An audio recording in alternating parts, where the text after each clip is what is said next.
Well, good morning, everybody. Does anybody know what day it is today? Folks, I want to get this done quickly because I am burning up inside of this costume. Can anybody who hasn't been told already guess which one of the 7 deadly sins I am that I'm dressed for Halloween? Any guesses? Sloth, exactly. Okay. Good work, Lisa. You'll get extra candy this Halloween, I promise. Oh, it's not on? Oh, okay. I'm still working out the mechanics of this sloth costume, so I'll take a second here to see if I can get things rearranged. Here we go. How's that? Okay, very good. Well, folks, just in case I get fired for dressing up on Halloween, it's been nice knowing you all, and thank you for humoring me, and thank you for the bunny that is up here at the front with me. There are a couple of folks in our households are feeling a bit under the weather, and while everybody has tested negative for COVID, we just wanted to stay extra safe with those who still had symptoms. But I've been okay, fingers crossed that it remains that way, and we're looking forward to joining together in worship this morning. A number of announcements that I would like to bring to your attention this morning. One, thank you for your continued support of the life of the church in terms of all of your donations. And you folks will probably receive a stewardship message that will be coming out in the coming weeks if you haven't already. And whatever way you would like to be able to support our church, we thank you so much. We thank you for the time that you give, for the volunteering of your gifts, and then in terms of your financial support. During this COVID time, we're not passing the offering plate during the week, but you can make an offering at the back in the offering plate that's over there on your way out, or if you want to be able to make a donation through a message that you can drop off here at the church, or send in through the mail, or by email, or through our online portal that you can access at the website. Any ways that you can support the life and work of our congregation. We are so grateful for that support and your support of the life and ministry of this church and God's work in the world. A reminder that this week we have a couple different meetings that will be taking place. We have an outreach meeting that will be at 9:30 a.m. on Tuesday, and then a spiritual life meeting that will be taking place at 6:30, both of which will be here at the church. But I believe that for the spiritual life meeting, I think we do have a Ring Central link if you want to be able to join online. But just let me know if you need that link and if you haven't received it already. Folks, I will be here all through this coming week and next Sunday, but then the week following, I'll be on a week of continuing studies. During that period of time, Reverend Norm Long, who lives here in Quinte West, will be covering for me. And in case there was a pastoral emergency, and his contact information is available in your weekly email that goes out with all of the information that is there to be able to contact him. And we're looking forward to welcoming Reverend David, who will be leading us in worship on that Sunday as well. I should say too, a special thank you to Carol for playing in today's service, and you're going to have to guess too what her costume is as well when she comes up. A reminder as well that we're going to be having a 2-week study group that will be meeting at 9:30 a.m. for Muslim and United Church relations, and being able to understand some of the different ways that our different faiths connect, and a focus on respect between different faith traditions and learning more. And that'll be taking place at 9:30 a.m. on Wednesday. You can join us here in this space, but if you want to join us online, let us know at the church office and we can send you a link so that you can join us on Zoom. We're continuing our work to be able to have our lower auditorium space open to be able, on the coldest nights of the year this coming winter, to welcome people who are experiencing homelessness or precarious housing. Originally, we had hoped to be able to open on November 15th if that cold weather warranted an opening. We still have a few more things that are taking place at the city and at the county as they just make sure that they have everything looked after in terms of their side of staffing and coordinating this project. And so it may be a few weeks after that. It'll likely be a few weeks after that before we would be ready to be open. But that project is continuing.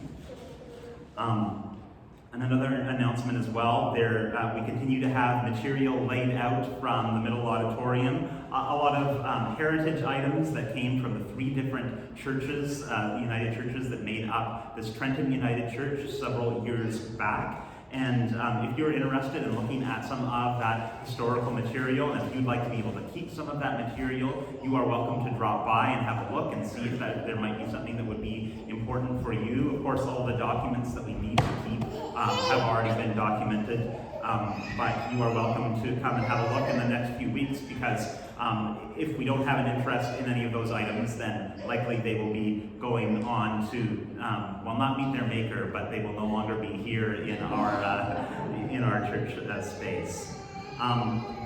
We're continuing to work getting folks signed up for our art show. If you would like to be able to participate in the different themes of creating an artwork that reflects on sharing, unity, love without borders, or helping kindness, you can pick up your your canvas at the back of the church in that green bucket over there. And so we have some young people here who are with us, so if you folks want to grab any of those canvases, and I believe that the due date to bring it back is Sunday, November the 21st. And just one last reminder that please, if you do have names of loved ones who have passed away, that you would like to have those names included in our remembrance service this coming Sunday.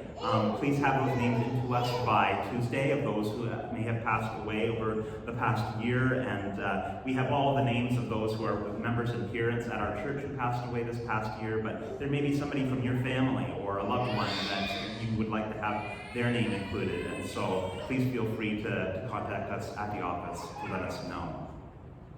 Well, friends, those are all the announcements that I would like to bring to your attention for this Sunday. And for all of you folks who are here, just to know, too, that we have a whole community of faith who is joining us via our YouTube sanctuary, and will be connecting later today and through the week. And so when I'm looking over here, that's who I'm addressing. And it's good to see you folks, too, and to have you worshiping with all of us.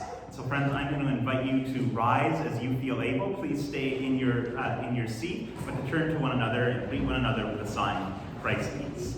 Peace of Christ.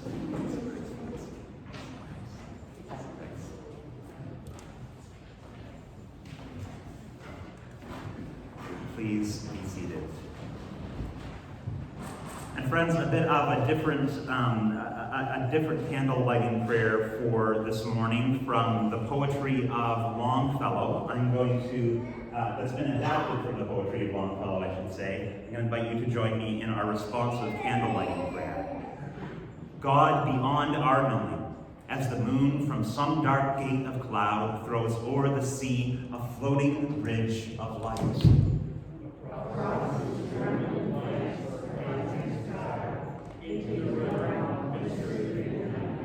So, from Christ's Spirit make descend a bridge of light, connecting it with this.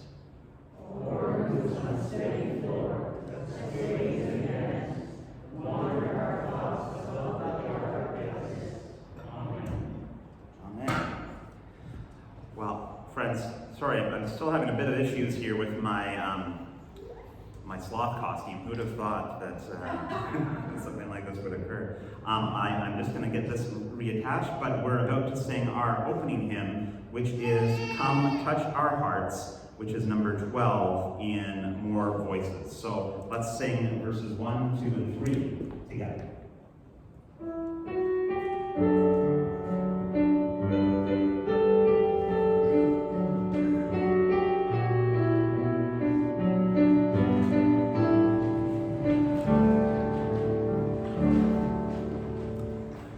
Touch our hearts that we may know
So folks, it is Halloween today, and I need to be really honest that oftentimes Halloween isn't something that we necessarily celebrate in the church. It's connected to a church, different church days that are marked in some Christian denominations. Tomorrow is All Saints' Day, when we think about all those people who are kind of heroes in the life of faith, but then also All Souls' Day in the Catholic Church and some other traditions where we remember those who have died in the past, and there are lots of different traditions that go with that. But Halloween is probably, we could say, more of a secular holiday in the sense that it hasn't often been marked by the church, but it's become, especially in North America, something that many of us participate in. And I just wanted to do a little poll to see how many people here have maybe been a part of Halloween. Has anybody here ever dressed up for Halloween?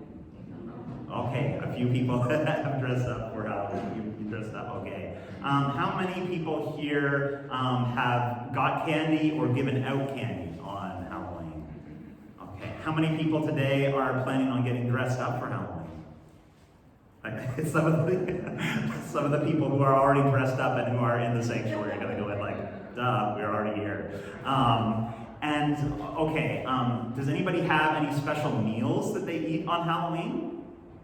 It's not so much a big meal thing. We used to always just get Chinese food on Halloween. I don't know why that was in our family growing up. Has anybody ever carved a jack-o'-lantern? Okay, so lots of you folks have participated in Halloween and done some of the traditions where people come and knock on the doors and we get candy. It's a pretty fun holiday to be able to be a part of and get dressed up. One of the things that I was thinking about, though, has anybody ever actually reached their hands inside of a pumpkin to take out all of the goo? Oh, yeah. And does anybody really love touching the goo? Not that many people do. Oh, okay, awesome. Yeah, me too. I kind of like touching that goo. And it's kind of funny, because in jack-o'-lanterns, they look really different on the outside. And sometimes they look kind of scary and can have faces that might frighten us. But on the inside, they're soft and sometimes maybe even a little bit warm, depending on how long they've been inside of the house. And I think that that's helpful for us to remember that when we go out, and sometimes we'll be meeting strangers today, and sometimes we need to be very careful in terms of, if a stranger ever came up to you and said, "Oh, I want you to come over here," you would say, "No, I can't do that unless I need to talk to my mommy and daddy about that." But today we will be meeting some strangers, and some people might be scared of the strangers coming to their doors in terms of the frightening costumes that they have on the outside. But we remember that the kids that are coming to our doors, even though they might have scary masks and look a little bit frightening, that on the inside, they are children of God. And so today, we're going to be talking a little bit about how do we encounter other people that maybe on the outside seem a little bit frightening, but when we go a little bit deeper, we can find out how that love of God is still present in their hearts. So before we move on to read our scripture story for today, would you folks join me and repeat after me as we pray together? God, we love you. And we thank you for creating our outsides, creating our insides, and helping us to love one another. Amen. Well, folks, our scripture passage for today comes from the book of Deuteronomy, chapter 6, verses 1 to 9. And Isabella was going to be reading it today, but I think that there's a lot of colds going around for a lot of our young people, and so she wanted to stay home just to make sure that she didn't pass any germs along to you folks. So I'm going to be reading these words on her behalf. These are the commands, the laws and the rules that the Lord your God told me to teach you. Listen to these laws in the land that you are entering to live in. You and your descendants shall respect the Lord your God as long as you live. You must listen to all God's laws and commands that I give you. Do this and you will have a long life in that new land. Israelites, listen carefully to these laws. Then everything will be fine with you. You will have many children, and you will get the land filled with many good things, just as the Lord, the God of your ancestors, promised. Listen, people of Israel. The Lord is our God. The Lord is one. Love the Lord your God with all your heart and with all your soul and with all your strength. Always remember these commands that I give you today. Be sure to teach them to your children. Talk about these commands when you sit in your house and when you walk on the road. Talk about them when you lie down and when you get up. Tie them on your hands and wear them on your foreheads to help you remember my teachings. Write them on the doorposts of your houses and on your gates.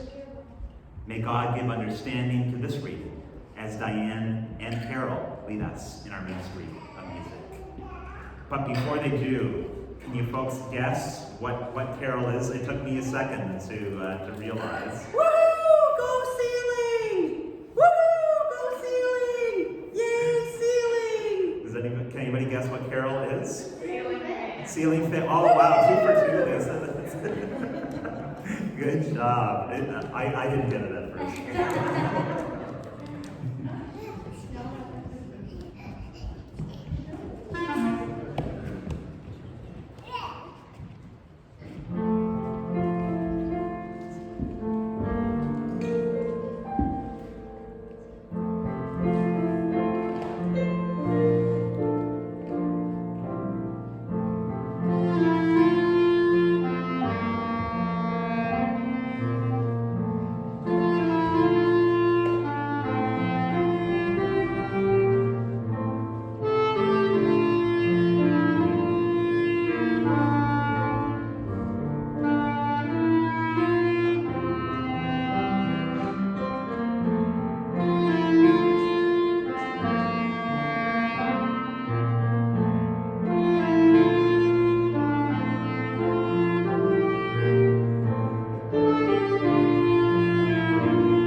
Thanks so much to both of you. That was beautiful. Beautiful.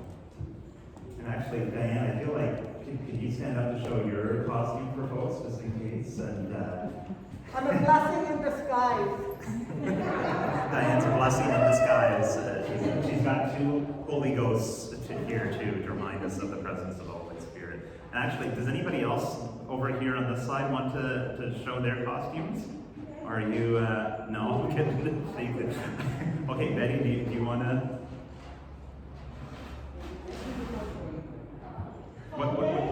What's that? Oh, a tree hugger. Oh, very good. That's good. And Yvonne, I didn't even recognize you when you were coming up. Do you want to, or was that Yvonne? I don't even know. The Wicked Witch of the West. Okay, good one. And does anybody else want to show their costume before I get going on this sermon? Oh, yeah?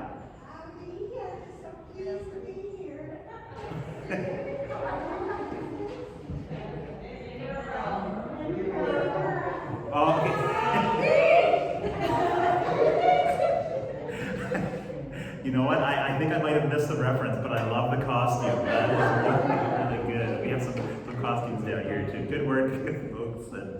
And for the rest of you, thank you for humoring all of us on Halloween. Okay. Well, before we begin our time for the sermon, let's bow our heads together in prayer. May the words of my mouth and the meditations of all of our hearts be acceptable to you, O God, our rock and our Redeemer. Amen.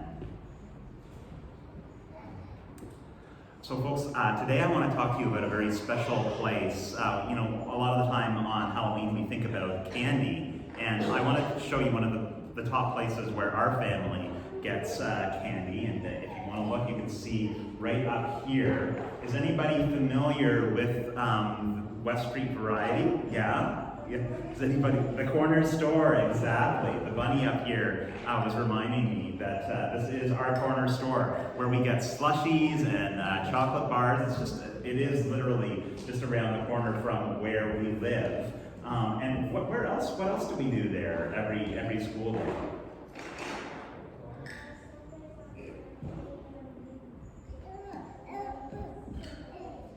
Sundays, on Fridays, we get candy there, but we also wait for the bus at West Street Variety. And often there's another family that we hang out with when we're waiting for the bus. But I was thinking about a day, actually, not just last week, when we went to wait for the bus, and we were the only family there. And usually, this is going to be sort of a crime scene investigation, okay, folks? So I want you to keep up with me here. Do you see where that one sun is? Usually, that's kind of where I stand. We might play a little game of Pac-Man tag, just making sure that there are no cars in the parking lot while we do that. But then at 8:20, I always go right over to there to the sidewalk to keep my eyes peeled to see if the bus is coming. And while that happens, the two young people in my household, you see that other son sort of in the background, they kind of go and hang out in that grassy area. I'm gonna zoom in so that you can see there's sort of a grassy area in beside, and you can see there's an upper parking lot and a lower parking lot, but that whole area with the grass is pretty safe. And so they hang out there, and I keep my eyes out for the bus, and I keep my eyes out on them while they are playing. But this past week, there was a day where the young people in my household were playing. I was waiting for the bus, looking up and down, maybe checking my phone every once in a while as well, when suddenly I began to hear a loud voice that was calling out. Now, in our neighborhood, I don't know what it is about our neighborhood, but it's kind of a yelling sort of a neighborhood. We hear people yelling fairly often, so it's not that out of the ordinary to hear somebody yelling at somebody else. And so I didn't even really turn towards the yelling at first, but it kept on going, and I decided to look around, and I noticed that there was somebody on the street in a car who had rolled their window down, and I realized that they were looking right at me and they were yelling. I was thinking, okay, what is going on? I couldn't quite make out what they were actually saying, but in the car they were shouting, and so I sort of moved a little bit closer to be able to hear what they were saying, and I caught the sort of tail end of one of the sentences. where they said, your kids can't be over there. And I thought, oh, well, we've gotten to know the owner of the corner store pretty well. There's been a recent change in the ownership, but we've gotten to know them as well. So I said, no, I think that they are allowed to be over there. And then in that moment, I could tell that they were very upset, and they said, well, if I hit your kids with a car, I can't be helped. And at that point, when anybody ever says something like that about your kids, well, at least for me, my temperature rises a little bit. And I said, no, that will not ever happen. And at that point, we continued our exchange, and I kept my language very ministerial, I would say, but the language that was being shouted from the car maybe was less than what would normally be spoken in terms of at church. And so eventually I said, don't ever speak to me that way again. And the person continued to speak to me that way, but then they peeled around the corner and disappeared. Do you remember that when that happened? Yeah. And so I went over to the kids and said, now, were you folks up in that upper parking lot? Because they were saying that they were up in the upper parking lot. And they both said, no, we weren't up there.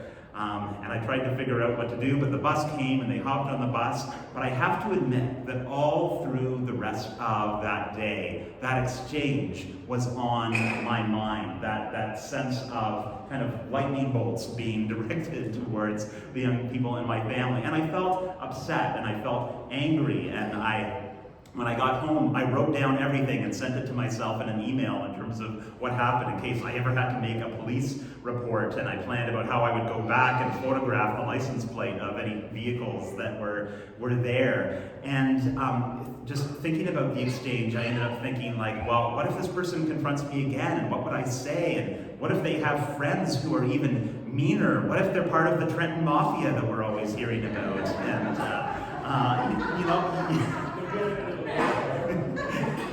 just kidding. If you're new to this community, the organized crime is very low-key in Trenton, and as far as I can tell.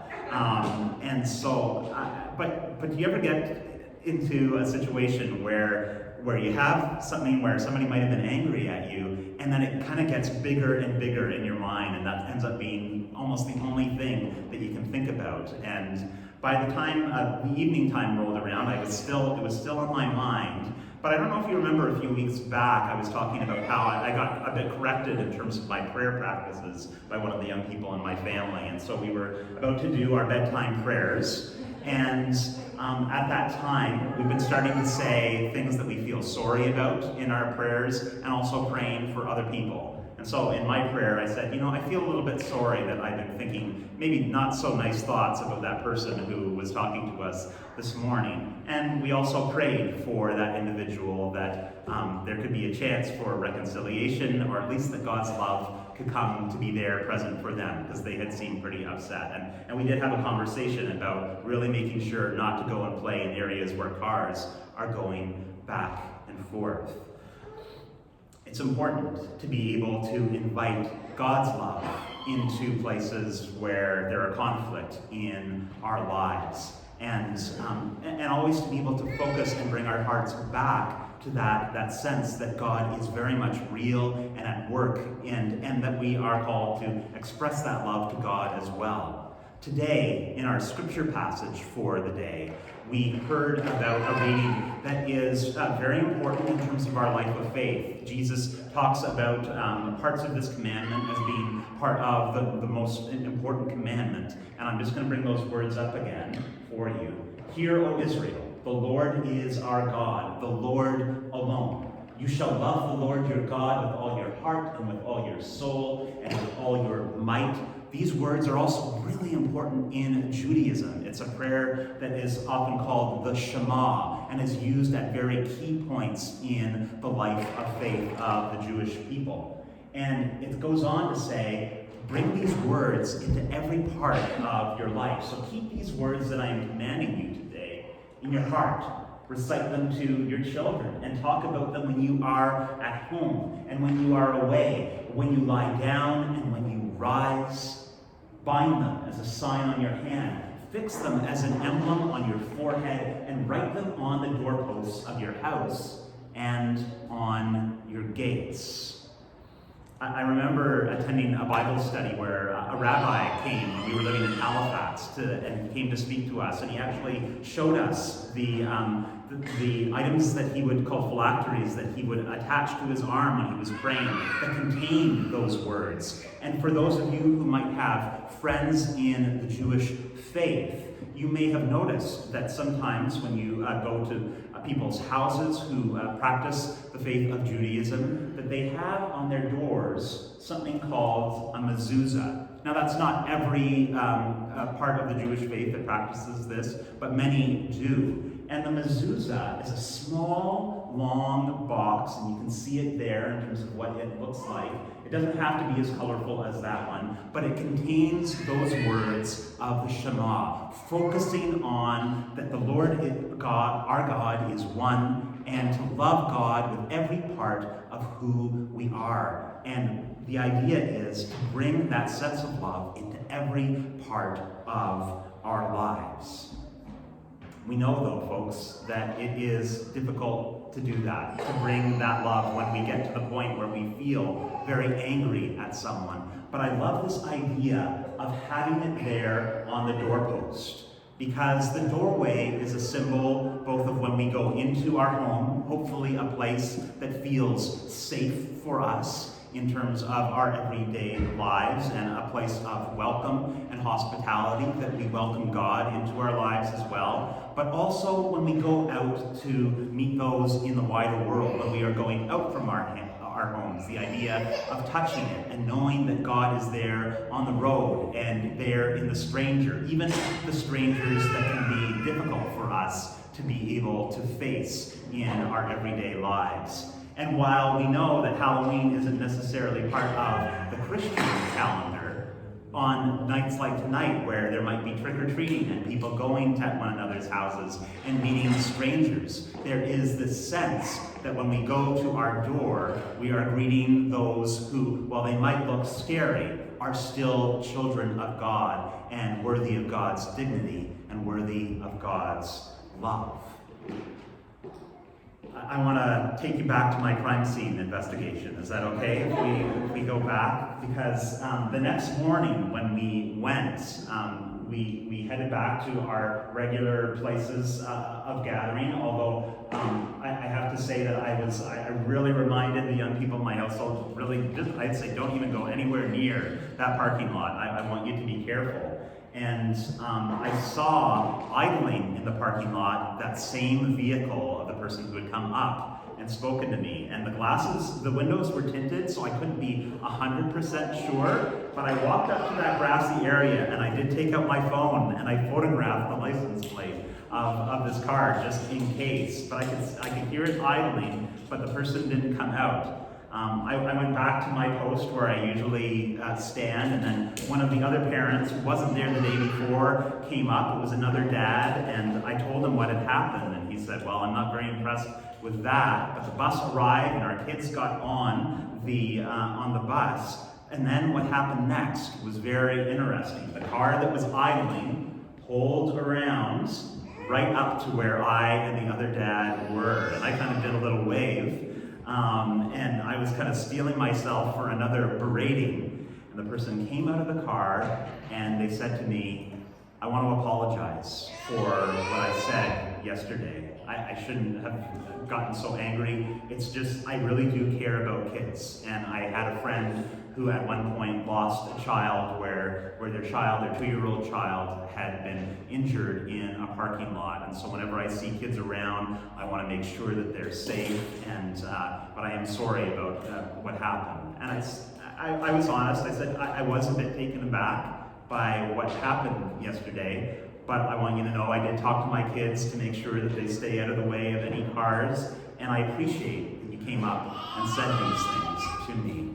And it was, thinking back over the past year, it was one of the moments in everyday life where I felt like there was a deep place of reconciliation. This was not what I was expecting when that car rolled up, was an apology. Sometimes because we can end up blowing up situations like this and vilifying people or making them into monsters, it can be completely shocking and surprising when something different happens. But for me, it felt like that night before, it was almost like we put a mezuzah on the doorpost of that relationship, and hoping that through our love of God, that God's love could also come into that place. And I have to say that in terms of that person coming up, it almost felt as though they were placing a mezuzah as well on that doorway between who they were and who I was, and to be able to resolve the issue that had been there between us. Folks, in many different ways, we know that there are places where we have conflict in our lives, and you might be able to think of somebody. Maybe it's not somebody at your corner store or in your parking lot that you frequent, but maybe it's somebody that you met in another commercial place, or an acquaintance, or a family member, or a church member, or somebody you work with, or somebody you go to school with. But there are often those places where either acquaintance or friend or even stranger can end up hurting us, and we can end up seeing them in a way that is quite dark and maybe almost making them into a monster in our lives. But God, I believe, calls us to I'm going to coin a term, mezuzify our relationships, and to be able to still place those words and that sense of God's presence in the places of conflict in our lives. Now, we know that sometimes there are situations, particularly in situations of abuse, where the kind of reconciliation that maybe we would hope for is not possible. And sometimes we need space in terms of being able to protect ourselves. But it's also important to remember that the stranger who might seem scary to us is not always quite as scary as we think. That maybe they've passed through something that we don't quite understand, but there's still the opportunity to put the words of God's love at the doorpost between us and them. I heard a passage not too long ago, or I read a passage from a book about radical hospitality that I want to share with you folks that I found very profound. In that passage, Lonnie Collins Pratt says, "The real question is not how dangerous that stranger in your life is. The real question is how dangerous will I become if I don't learn to be more open." We can't always change how other people act or how they behave or the language that they use with us, but we can cultivate that openness to others and place that sense of God's love at the doorpost of our lives between us and the strangers around us, the friends around us, the family members around us, and we can live in hope for the possibilities of forgiveness and of God's love that is there. One way that we can practice that is just thinking about tonight, whether you are putting out candy for individuals coming to your house or doing something else, that's okay. I'm not saying that everyone has to do trick-or-treating or being a part of that, but even just to be able to look out your window and see maybe some of the young people who are out there trick-or-treating, going from door to door. And remember that while there are the scary faces out there and the costumes that are there, underneath each costume, there is a child of God. And we can take our sense of that presence of God in others into other interactions in our lives. That we can place that mezuzah on the doorposts of our relationships and invite God's presence for possibilities that maybe we never dreamed for, but that God can bring into being, and that God can change both our hearts and the hearts of others. And for that we can say, thanks be to God. Amen.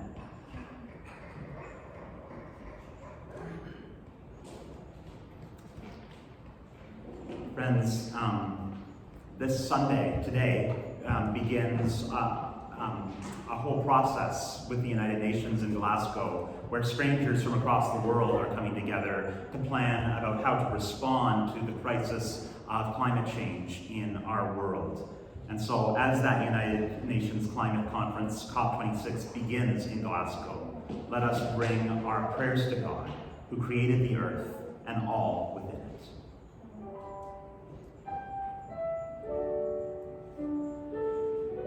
We pray for United Church delegates to COP26.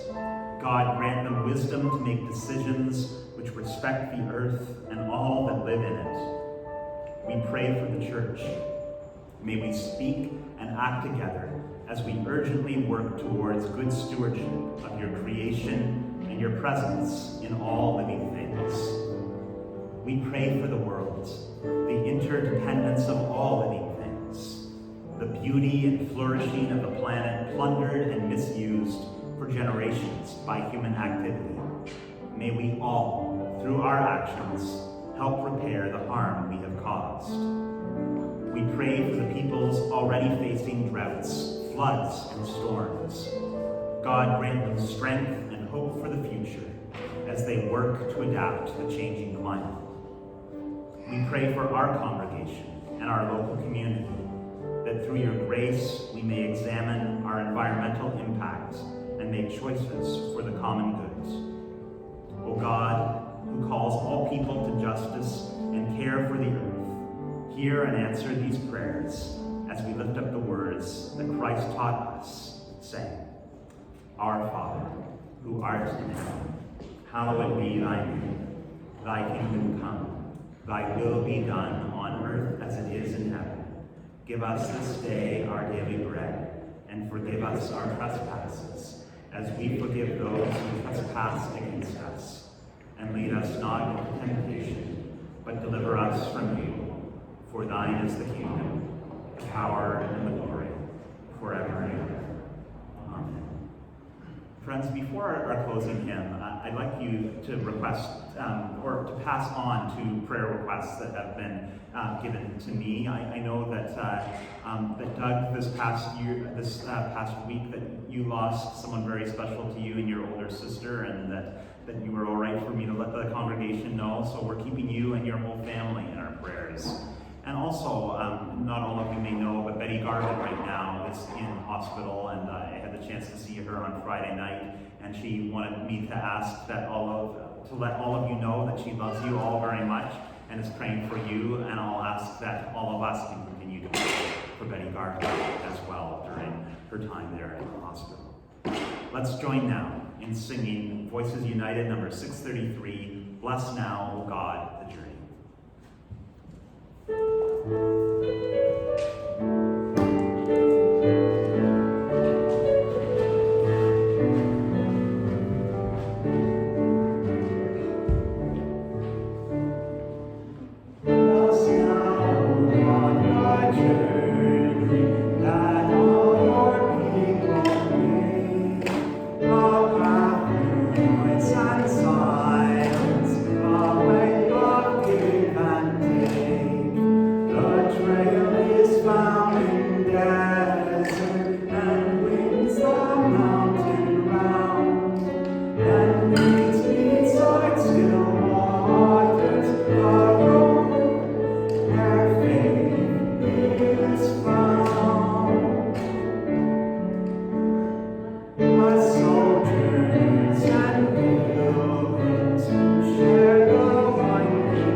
After the service, I'd love to be able to do that, but no pressure. I'll be outside out in front. But folks, I know that you've never probably been blessed by a sloth before, but I'll still invite you to raise your hands as you feel able, and as we bless one another as we go out from this place. Let's speak these words together. Go into the world with no debt but love, for love will not harm. will do no wrong to your neighbor. Go into the world with no law but love, and you will keep God's commandments of love and honor. Go into the world with no prayer but love, and God will be with you. Christ will be in you. Spirit will be around you. Amen.